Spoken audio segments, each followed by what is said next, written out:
There's a sense of deja vu in all of this. This could have well been last week. We could have had the same news track discussion, who's stalling Parliament. 1 week later, I'm asking the same question. It's very clear, both the government and the opposition say they want to talk about Manipur in Parliament, but we're not getting on with this big debate. Who's to blame, why, and most importantly, what can happen from here? Joining me to debate and discuss this, we've got Dr. Ajay Alok, National Spokesperson of the Bharatiya Janata Party. Squaring off against him will be Manikam Tagore, Member of Parliament of the Congress. Riju Datta is a spokesperson of the Trinamool. With me for a historical perspective, a special guest, Avinash Paliwal, is the author of an upcoming book, India's Near East, A New History. He spent some time looking at this academically. I thought outside a political lens, it will be useful to look at an intellectual perspective on Manipur. Kaushik Deka is our executive editor at India Today magazine. He runs India Today Northeast, has just come back after writing a very comprehensive story on Manipur in the magazine. He heads India Today Northeast and will share with us his insights from that ground. So, Kaushik, welcome. I want to go across first to Manikam Tagore, because I heard the Commerce and Industry Minister Piyush Goyal, he said, let's start at 2 p.m. Now, the government is saying again and again that they are ready for a debate, and yet for some reason, we aren't able to get that debate started. The government said, let's start at 2. Why did this debate not begin at 2 in the afternoon, Manikam Tagore? Simple. We wanted Prime Minister Modi for the past 8 days. We are asking only one thing. India's Parliament, we want India's Prime Minister to make a statement. No, but you can't hold a gun to the government. You've moved a no-confidence motion. In that no-confidence motion, the Prime Minister will speak. So you will hear the Prime Minister. India wants a debate on Manipur. Why can't you allow for that debate to take place, Manikam Tagore? Kindly understand, it's a parliamentary Prime Minister is elected by the parliamentarians. He has a majority in the Parliament. Therefore, he should come to Parliament. Nobody is holding a gun against him. We are asking for his, not for his resignation, Rahul. We are asking for his statement. If a member of Parliament, if MPs are asking for a statement on Manipur from the Prime Minister, and Prime Minister is so arrogant that for 8 days he will not come to the Parliament and make a statement, but he will speak. He will have time to speak in Man Ki Baat. He will have time in the library to speak to his BJP MPs. Why he is afraid to speak to the Parliament? The Parliament is the place where let Ajay Alok respond to this. He represents Varanasi, a constituency. It's not illogical for the opposition to demand that the Prime Minister speak on the #1 burning issue of the country at this moment. The more the BJP says the Prime Minister is not going to speak on Manipur, the more it creates the perception, or the opposition seeks to create the perception, that the Prime Minister is running away from speaking on Manipur while he continues to do his Man Ki Baat. Why can't the BJP come out and say, yes, the Prime Minister will speak on Manipur, he has nothing to be afraid of, he has nothing to run away from? First of all, Rahul, let me ask you one thing. When has BJP said that Prime Minister is not going to speak on the issue? Quote me one leader saying this, that Prime Minister is not going to speak on the issue. Quote me one BJP leader. Let Manikam Tagore respond to that, because Ajay Alok is right. The Prime Minister hasn't said he won't speak. The BJP hasn't said he won't speak. Let this debate start. For all you know, the Prime Minister may speak. You're assuming that he isn't speaking. You're holding a gun saying Prime Minister should speak, Prime Minister should speak. They haven't said he won't speak. Manikam Tagore. Let me complete. I'm coming back to you, Ajay Alok. You made an important point. Let Manikam Tagore respond to that. Let Mr. Ajay Alok speaks to Prime Minister, and let Modi ji comes tomorrow at 11 o'clock. We will all keep quiet and listen to him what he is saying.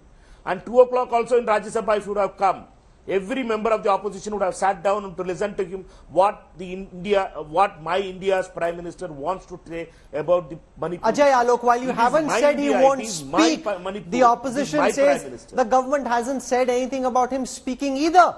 If you intend for the Prime Minister to speak, why can't the government say, yes, he will be one of the speakers in the debate on Manipur? Ajay Alok. We are not sitting here like an adolescent baby that we are going to listen to each other and heeds their requests. It's not a request. It's something they are insisting on. It's like they are behaving like an adolescent baby. And by looking at their behavior in the Parliament, It just reminds me of a movie, Runaway Bride.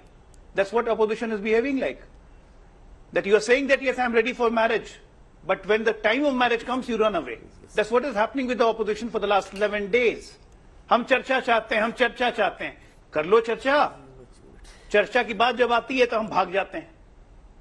This way it doesn't work, that either it's my way or highway. Is that what a responsible opposition is for? Also, Manikam Tagore, after returning back when in 1993 there was a discussion on Manipur in Parliament, it was your Minister of State for Home Affairs, Internal Security at that time, Rajesh Pilot, who spoke on behalf of the government. Now, you can't say at that time it is okay for the MOS in MHA to speak, but here only the Prime Minister will speak. It was the prerogative of the government at that time, as it is the prerogative of the government at this time, to determine and decide who speaks and who doesn't. Whether in that time opposition parties demanded the Prime Minister to reply. Whether in that time Atal Bihari Vajpayee ji asked the Prime Minister Narasimha Rao to give a statement. If you would have given it, they would have given it. In 2001, when Kashmir was burning, Atal Bihari Vajpayee gave a statement and took an all-party litigation. He himself led it. That is called Prime Ministership. This is irresponsible. This Prime Minister, Mr. Modi, is not sensitive towards Manipur. He is so egoist that he is not ready to come to Parliament and speak about Manipur. That's the truth of this situation. Also, he hasn't been coming. Questions being asked Ajay Alok about the absence of the Prime Minister in Parliament. He hasn't been coming and not attending. Prime Minister is never absent in the Parliament. Number one, he is there in his chamber. Once the Parliament starts functioning, then only he can come. He cannot come and witness all the chaos, because the moment the functioning starts, the Speaker starts saying something, the House is being listed, these people start carrying the slogan. They come in the well, disturb the functioning of the Parliament. The whole country is witnessing their attitude. Riju Datta, respond to Ajay Alok, who says if Parliament was in session and the debate was happening, the Prime Minister will be there. You're not allowing for Parliament to function and then questioning the Prime Minister's absence. Rahul, let me give you a fact. In 2021 Bengal elections, the Prime Minister spent 4 hours per day in Bengal. But in the entire 2020-21, the Honorable Prime Minister just spent 4 hours in the Parliament for the whole year, and this is the proven statistics that I am giving you. The Honorable Prime Minister has time to fly drones, to watch Jai Ho programs, to give fake guarantees from public stage and political meetings. He cannot come to the Parliament. Rajiv Gandhi came to the Parliament on the Bofors issue. Atal Bihari Vajpayee ji came to the Parliament on the Kashmir issue. Jawaharlal Nehru came to the Parliament. Who the hell is this Prime Minister who does not even want to come to the Parliament to address the country? The country voted for him. And the Supreme Court, the Chief Justice today belted the BJP and ended the whataboutery debate once and for all. The Supreme Court has taken cognizance and said it is an unprecedented state of events in Manipur. Yet the Prime Minister does not choose to come to the Parliament. And we are still but he's sitting there. You heard Ajay Alok. He's in his chamber in Parliament. It's not as if he's not in the country or not in Delhi or not in Parliament. He's there. He's waiting for order to come to the House. Rahul, this is the problem. When 700, Kisan died at Singhu border, he was sitting in his bungalow. When the women wrestlers were sitting on the Delhi road and protesting against their MP who sexually assaulted these women, he was sitting in the party office. Ajay Alok, respond to this assertion that when things go right, the Prime Minister seeks to take credit. When things go wrong, he doesn't come out and take responsibility. He's a runaway Prime Minister. First of all, the credit, the credit and the failure all goes to the Prime Minister, because he is responsible for the country. And right, since he has been voted by the country, that's why you are perturbed, and that is your problem. But my dear friend, we are not going to help that, because he is going to be elected again. And as far as the parliamentary proceeding goes, please don't teach me, Riju Datta. You don't know the ABCD of parliamentary proceeding. Today you came out with a resolution, West Bengal Assembly, about Manipur. Do you have any constitutional right to do that? You will teach us parliamentary proceedings? You don't know ABCD of parliamentary proceedings. You are ruling your state like a banana country, and you are talking about parliamentary proceedings. Kaushik Dutta, you've just come back from Manipur. How are people in the state looking at this unseemly back and forth between the government and the opposition? What do they really want? People in Manipur, if you are talking about people who do not have any affiliation to any political organization or social organization, what we call Aam Aadmi, They actually want peace, they want normalcy to be restored, they want their lives to go on, and they want this politics to end. From politicians from both sides, what they want is a healing touch, which is missing. Everybody is trying, they realize this fact that both sides, whether it's the government or the opposition, they are trying to make the maximum out of this whole situation. They are trying to gain politically. Government is trying to defend the situation. The opposition the is trying government says to. things are getting better in Manipur now. Yes. There hasn't been a single killing since the 18th Yes, of July. of course. Are things actually getting better? That's a fact. In fact, if you really analyze that, before this viral video came out, there was no report of arson or murders for at least a week. But of course, the situation got tense after the video came out. That's another politics. But things are in control to some extent. There are some stray incidents like burning of some trucks, a bus, or some burning of some empty houses in More. Those things are happening, and there are several elements which are trying to create trouble in the state because that benefits both sides. So the government has to be very careful about handling those things so that one stray incident cannot flare up the entire state. But the people in general, they want peace and they want a healing touch right from the Prime Minister to all other politicians, including the opposition parties, not just some statements or Let Ajay threats to the Alok state. respond to this. Manipur crying out for a healing touch. And who better than the Prime Minister to actually apply that balm of healing? Ajay Alok. You are absolutely right. You are absolutely right that yes, Manipur requires a healing touch. That healing touch could have come when we have given a joint voice from the parliament that yes, Manipur, the whole India stands with you. As far as the government goes, the Prime Minister has appointed two special advisors to the Chief Minister. Then secondly, Home Minister is looking at things personally.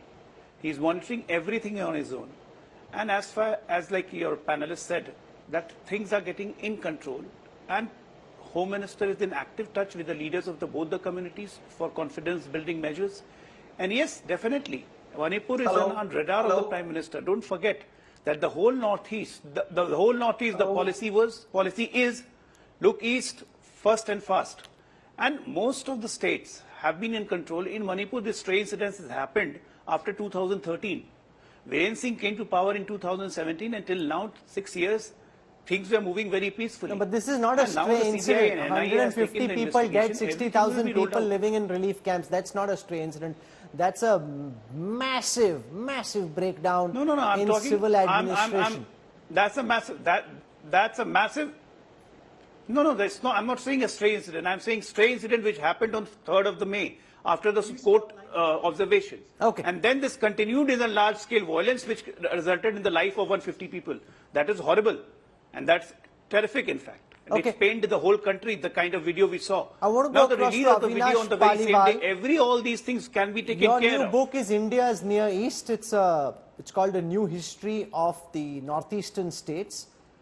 In the context of your research on Manipur, and from all that you've learned, what do you think, Dr. Paliwal, needs to be done at this moment to try and bring some semblance of normalcy in Manipur, where the Kuki and the Maitai communities at this moment are literally daggers drawn?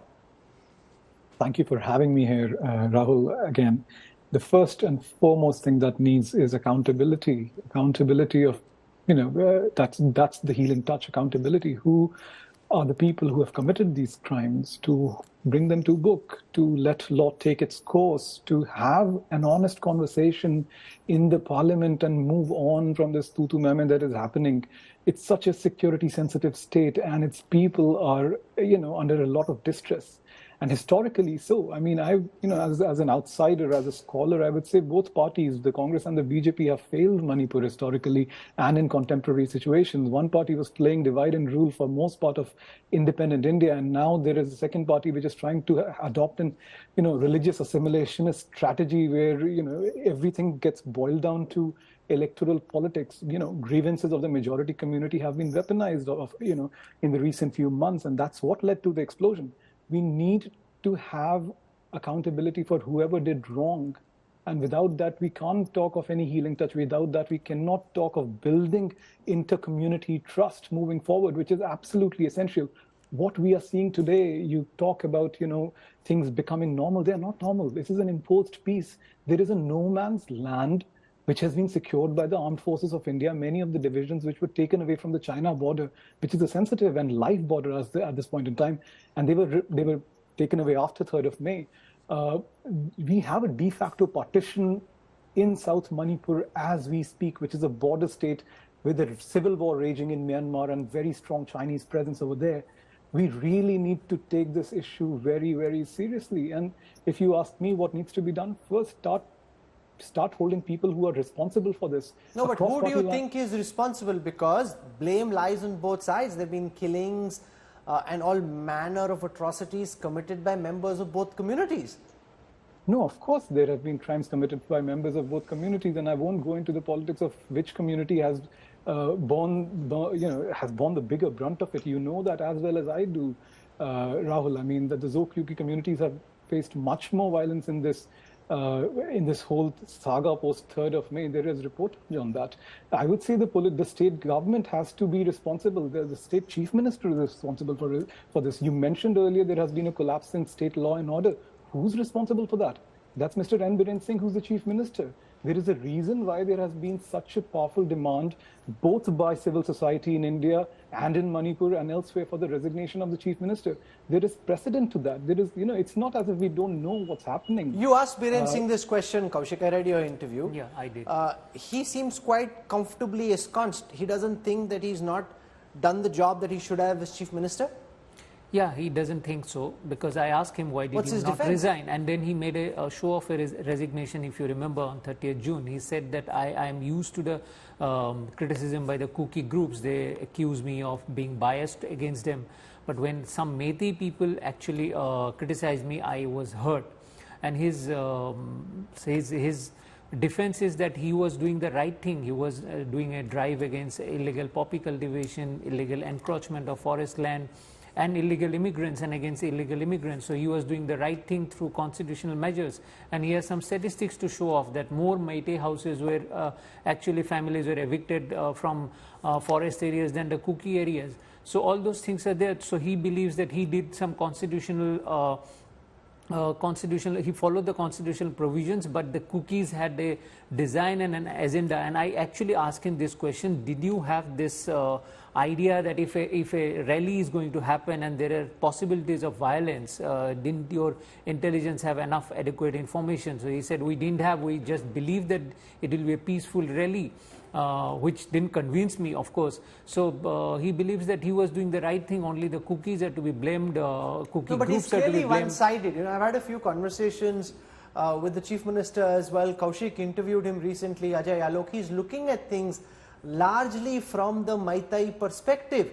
Everything that's being sent, shared, spoken of, looks at it from one community. Now that community is important. It also has 40 seats, more than the Kuki seats. But then there are things that go beyond politics. Respond to Avinash Paliwal, who says that unless the chief minister takes responsibility, unless accountability is pinned for the worst civil war-like situation India has seen, Manipur can never begin the process of healing. It can't be life as normal. What you're seeing is an enforced peace. On the ground, there's a India-Pakistan-like division. Of course, right now it's an enforced peace. There is no doubt about it. That's what I said earlier, that when we are talking of confidence-building measures, the talks are being held with the people of both the communities. And secondly, Rahul, I do feel that in politics and in situations like this, you cannot have a knee-jerk reaction. That amidst of violence, you just take a chief minister resignation. That's not going to help. Was that going to end the violence? Was that going to end the conflict between the two communities that has been happening for the last 80 to 90 years? You have to get into the core of the problem, and then only you can have the solution.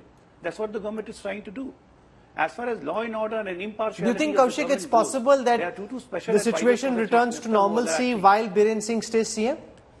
See, it's a catch-22 situation. If Biren Singh is removed, as far as I have understood by being there, now this will be taken by the Meiteis and affront.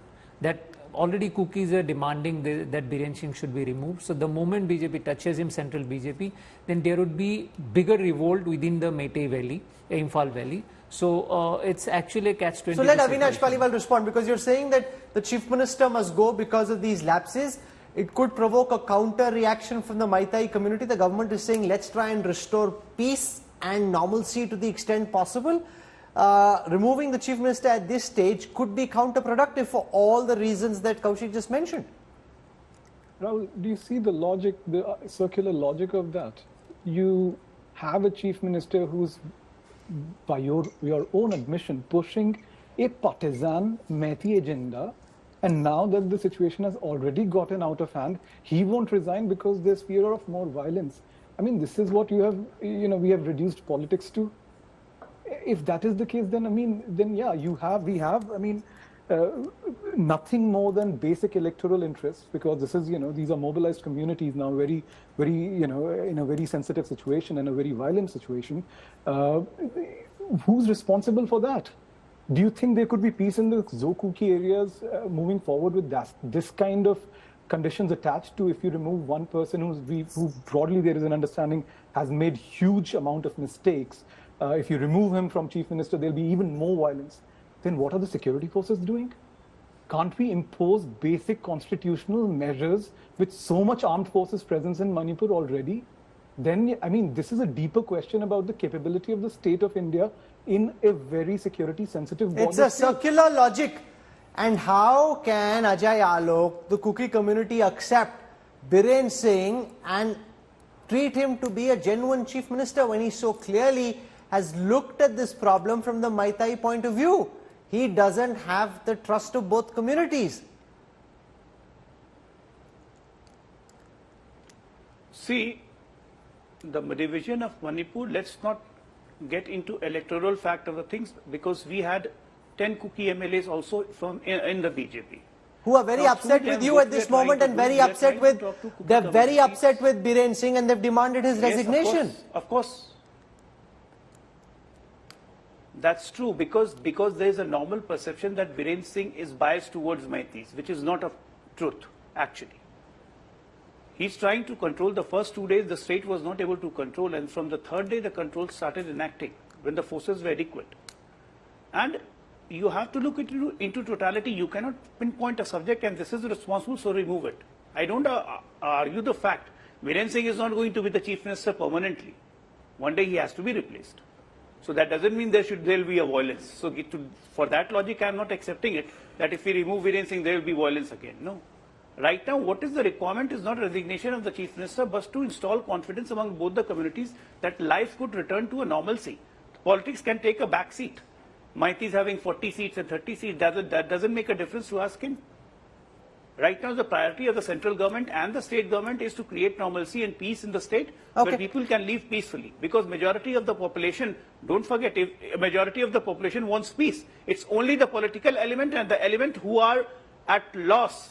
They are provoking violence, and we have to identify them and take them to task. Riju Datta wants to come in from the Trinamool and respond to what you're saying. You're asking that peace be allowed to prevail. We can deal with the sacking of the Chief Minister later. Riju. I will just state facts and not go into a mudslinging match. BJP MLA on record saying that it is N. Biren Singh who unleashed its militia on one community. So I don't know how he is still there as the Chief Minister. Second, if removing Biren Singh can cause violence, when there are so many troops on ground, what is stopping the BJP regime to impose Article 356 in Assam? In Manipur, why they are not doing that? Point number 3, your library is very Should strong. we impose Article 356 on Bengal also? Should we impose Article 356 on Bengal also, because Calcutta High Court has also interfered and told you 4 times about it? The right to rule this country. These shameless people, after being belted by the... No, you want Article 356 on Bengal also, because of Panchayat poll violence, more than 55. But Ajay, no, one second. Ajay Alok, the Panchayat poll violence is not comparable to the civil war-like situation in the state of Manipur, where 2 communities are now physically separated. What happened in the Panchayat polls is something that India Today has reported on extensively. We had investigations from ground zero, including exposing the bomb-making factories. But sir, there is no way that you can compare what's happening in Manipur with the ground situation in West Bengal. The 2 situations are different. Now can I come and finish my point, please, Rahul? Okay, go on, Riju. Right now, Yeah. right now from the day one, Rahul from just wait, Rahul. let me finish. Is my name Riju Datta or is his name Rahul? Thank you. So I'll make two more points. Your India Today library is very strong. For election campaign, the Minister of Women and Child Welfare, Smriti Irani, was dancing with the locals in Manipur. Did she visit Manipur even once? And why we are asking for Article 356, let me explain to Ajay Alok and the BJP and your viewers, is because the Honorable Home Minister of the country was in Manipur on 29th of May. And the Chief Minister of Manipur, who's a BJP Chief Minister, did not make him aware of the situation. Only when the video came out and the Prime Minister spoke for 36 seconds, the entire country and the entire world came to know what is happening in Manipur. So the Home Minister has failed. The Women and Child Development Minister has failed to restore peace. So what is the last hope? The last hope is Article 356 and the Prime Minister to speak on the subject. Okay, now Manikam Tagore, will there be a discussion tomorrow or will we have the same circular logic play out again? Where I could be, I could just cut, copy, paste this debate onto tomorrow's show and just allow for the same conversation to happen again. It is the Prime Minister's silence and inaction in Manipur is the problem. We want Prime Minister Modi to come to Parliament and make a statement on Manipur. This needs to be dealt in a healing way. It is not the blame game what we are planning it. We are not going to blame him. We want to send a solidarity message to the people of Manipur that Indian Parliament stands with them. Opposition, our leader Rahul Gandhi ji went on June 30th and 30th and 29th and 30th. This month, our delegation of 21 parties of India partners has went and came back. They have the facts in hand. They can share it to Prime Minister. But Prime Minister is not ready to be, he is not available in Parliament. He is locked in his chambers and watching the television. Let us ask Honorable Prime Minister to come to the Parliament tomorrow. Tomorrow 11 o'clock also he can come. Any of the houses, let him make a statement. House will be in order and all other businesses can also run. Let the Prime Minister leave his arrogance. Leave that arrogance that I will not come to the Parliament because opposition parties. Does the BJP, Ajay Alok, run the risk of, what the opposition is trying to do is push the narrative that the Prime Minister is running scared of speaking on Manipur, which clearly from the BJP's perspective isn't the case. Shouldn't the Prime Minister just come out and speak? All of the ammunition which you have against the inaction of the opposition, you throw it at the opposition and leave it to the people of India to decide who they think has the more compelling case, who's done more, who hasn't. Rahul, we can organize... No, Riju Datta, let Ajay Alok speak. The wisdom of the opposition. I'm really surprised at the wisdom of the opposition when they say that Prime Minister should come and make a statement. When they have already brought out a no confidence motion, Prime Minister is bound to speak. What we are saying, that let's start the discussion first in the Rajya Sabha. At least let people of this country know that INDIA went for a 2-day trip to Manipur, what constructive suggestions they have got for the government, what information they have got it for the government. Because what we have seen in Rahul Gandhi on 29th and 30th June, when he went to Manipur, he just went cookies and he came back. He never bothered for mighties. He never had any suggestion. He just said, a political statement, Manipur is burning and Prime Minister is running away. All these kind of political rhetorics. And Rahul, let me tell you, right from the day day when I've been telling this, did he only meet the cookie community? Political killings cannot be compared when Rahul Gandhi went there? No, he met both. Yeah. No, he met both, yes. But that's not factually correct. No, one thing. Kaushik was there, Kaushik? No, he didn't meet. He didn't meet. Because he landed in Imphal and then from there he went to the Kuki side. No, but did he meet Meitei leaders?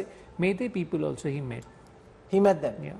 So BJP is lying on national television. He knows more about Northeast reporters now. BJP is not lying. He didn't meet. Because the itinerary was given to the state administration. He didn't. He went to the Maitei's camp. That is the truth. That is the truth. That is the truth. Now let me tell you one more thing. Don't tell lies on a national channel. We did meet Meitei people. I'm not saying a lie. The administration has been given the itinerary where he was going. Go and check the itineraries with the administration. If you don't know the truth, many of the spokesperson of the No, that's not correct. Ajay Alok. No, one second, Ajay. Ajay Alok, what you're saying is not correct. I just checked this because I wasn't sure. He went to Maitai areas and met those who'd been impacted in Maitai areas as well. So what you're saying is factually incorrect. I'm quite shocked that you'd say something like this because this is factually not true. I mean, all the reportage that's happened, he's gone to meet people from both communities. See, when he landed... Imphal. No, Rahul, what I'm trying to say, please listen to me fully. If he lands in Imphal, it's a mighty area, number one. Not that way. He went to meet those who'd been impacted in the violence. He went to the camps of Maitis. Liar. He went to Churachandrapur, but he didn't go to the camps in Imphal area. The next day he did. Then Not the first day. That he was not allowed Not the first day. He went on the second day to meet people who'd been impacted amongst the Maithi community in the violence as well. First day he went to Churachandpur, and the second day he went to areas in the Maithi community that had been impacted by the violence. This fellow is lying on national TV. This is what BJP Only does. the Congress people said that he was stopped by the administration, by the itinerary what he has given. That's what I'm on saying. day one, on and day second two, thing, political killing cannot be stopped, compared but to the he ethnic stopped violence. the slide to the They don't cookie accept areas. the lie also. When it exposed, the lie is exposed by you, Rahul. After Okay. that also he is not ready to I accept have the that name lie. of the What camp lie as is well. exposed? He went to You a were camp. exposed No, right from the Ajay beginning, you were Alok, exposed. That's why you're running away from the parliament. Ajay Alok, he went That's to why the you're running away from the Moirang parliament. camp in the Maitai dominated Bishnupur district. Rahul Gandhi on day 2 went to the Moirang camp. On day 1 he did not, on day 2 he did. Their spokespersons are liars. He should apologize now, Ajay Alok. You should apologize. You are a liar. I'm not a liar. Your congressman said that he was stopped by the administration.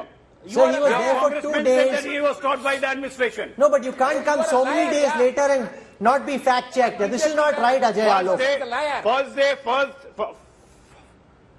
First day he kept on making a fuss that I have been stopped by the administration. There was a lot of violence and chaos right on the road, which we have seen on the TV. He was there just to create confusion, not for the healing touch. You are lied in a national Not for the television. healing touch. Okay, I think this You might... were not there for the healing touch. You were there to create confusion. Okay, I Still can't get into this still that you are doing back in and the forth in parliament. this fashion. The fact is, on day 2, there was a visit to Bishnupur, which is a Maitai dominated area. He went to the Moirang camp, so that is factually incorrect, just as far as facts are concerned. I'm going to slip into a break. We'll track what happens in Parliament tomorrow. I hope and pray that there is a discussion. From what I have understood from everyone who's in Manipur, they want to hear Parliament speak. They want to hear that Parliament cares about what's happening. This back and forth between the BJP, the Trinamool, the Congress, that's not what they want. They want to hear Indian Parliament come together, hold out a healing balm, which is the last thing that we're seeing at this moment.